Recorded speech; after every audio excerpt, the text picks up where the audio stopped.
The seen and the unseen. It starts where the trouble starts. God says flatly that he cannot be seen. And then, just as flatly, the same book has people seeing him, eating in front of him, wrestling him until dawn. This is not a problem invented by theologians. It is a problem the text hands you on the first pages and never apologizes for. Every reading of the Godhead has to do something with it. So before any of them is named, feel the size of it. The text's one column says, "He cannot be seen. You cannot see my face, for man shall not see me and live." Exodus 33:20. No one has ever seen God. John 1:18. Whom no one has ever seen or can see. 1 Timothy 6:16. Heaven and the highest heaven cannot contain you. 1 Kings 8:27.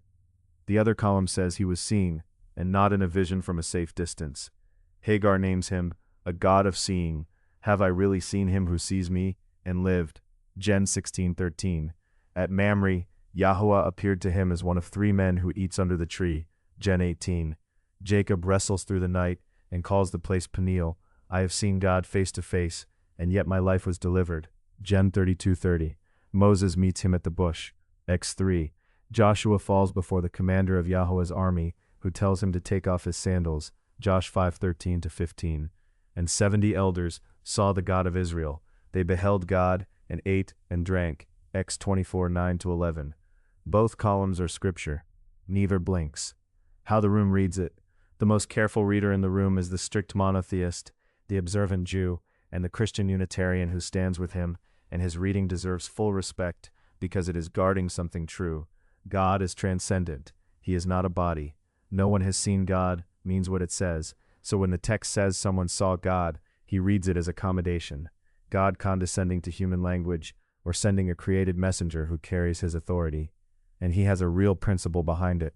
The law of agency. In Hebrew thought, a man's shaliach, his sent agent, is as the man himself. A messenger can speak in the first person for his king without being the king.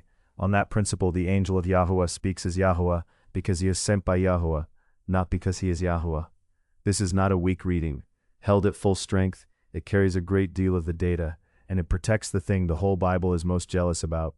The only question is whether it carries all the data, or whether at certain texts it has to keep doing extra work the text itself does not ask for. The tension the agency reading has to manage. Watch what the seen ones actually do. The angel of Yahweh does not just relay a message. Hagar calls him God, and the narrator agrees. At the bush, the angel of Yahweh appeared. And then, 2 verses later, it is God called to him, I am the God of your father. On Joshua's holy ground and at the bush, the figure receives the reverence due to God.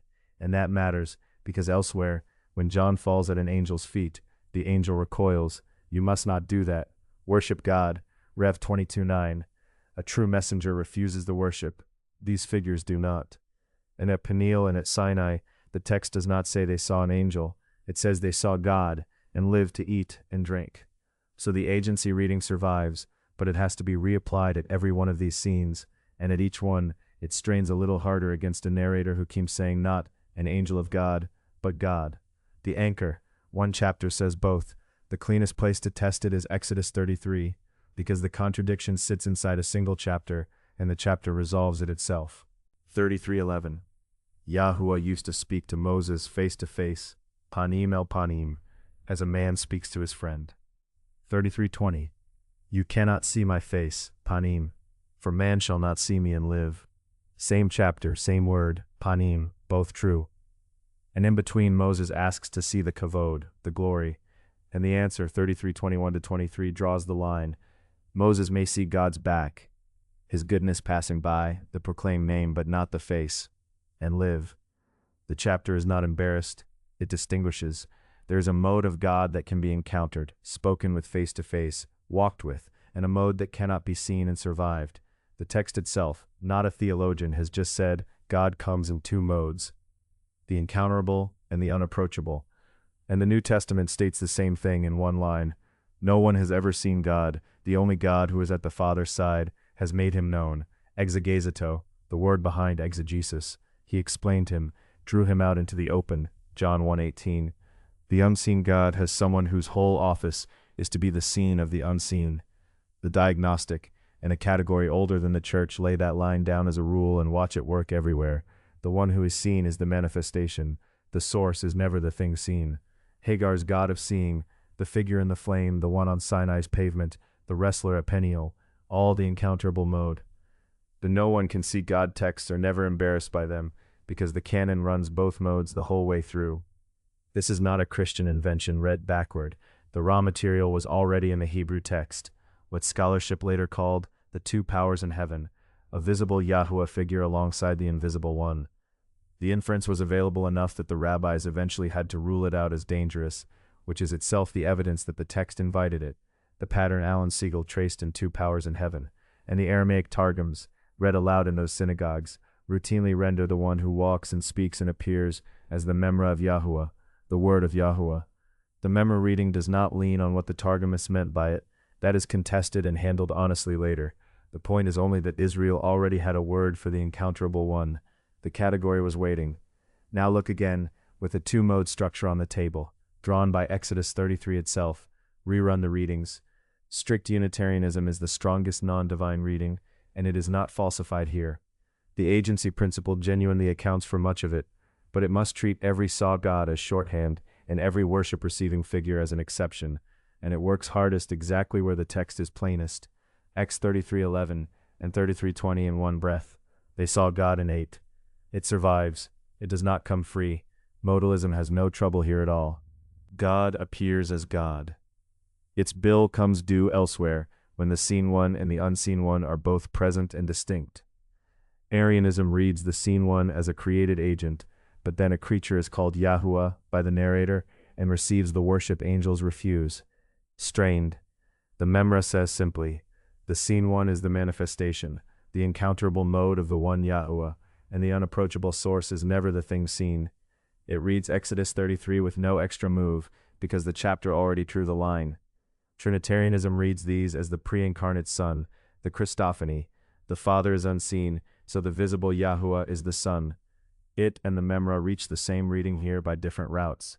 The honest boundary. End of section. Two things this battle does not prove and it will not pretend to. First, calling the seen one the Memra is close to definitional. It applies a name the synagogue already used to the phenomenon the text already shows. That is naming, not yet arguing. Second, and this cuts evenly, the Old Testament theophany by itself does not hand us the seen one's New Testament identity. That he is Yeshua, the Memra's claim, and that he is the pre-incarnate Son, the Trinitarians, are both identifications carried back from the Gospels, not read off the burning bush. Neither is given by Exodus alone. The Memra simply holds its identification for its own field, Battle 4, instead of making it here. The Trinitarian makes it in the same breath, but the Son appeared leans on the New Testament every bit as much as Yeshua appeared would. What the Old Testament establishes on its own feet is only this.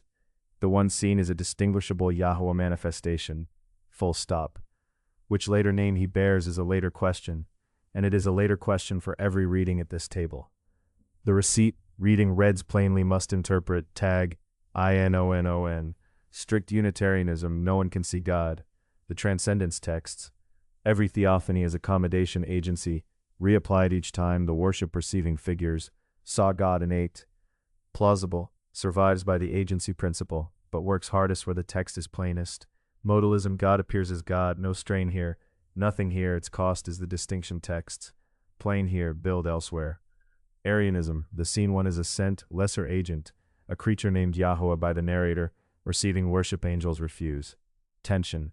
The Memra X 33:11-20 in one chapter. The seen one is the encounterable mode, the source never seen. The Memra name is near definitional. The equals Yeshua step is deferred, not retrojected. Rock solid that the seen one is a distinguishable Yahuwah manifestation. Trinitarianism, the seen one is the pre-incarnate Son, a Christophany. The Father is unseen, so the visible Yahuwah is the Son. That the Son is itself a New Testament identification carried back, plus which appearances are the Son versus a created angel, the Christophany versus Augustine question the tradition never settled. Rock solid on an appearing divine figure, that he is the Son is its NT reading. No verdict beneath the receipt. Notice only this before you turn the page. The lineup you just watched will not hold. The next field summons a different cast, and a reading that stood easy here may be the one straining there. That shifting is not a trick, it is the evidence doing its work, text by text. Keep your own running tally. The adding up is yours.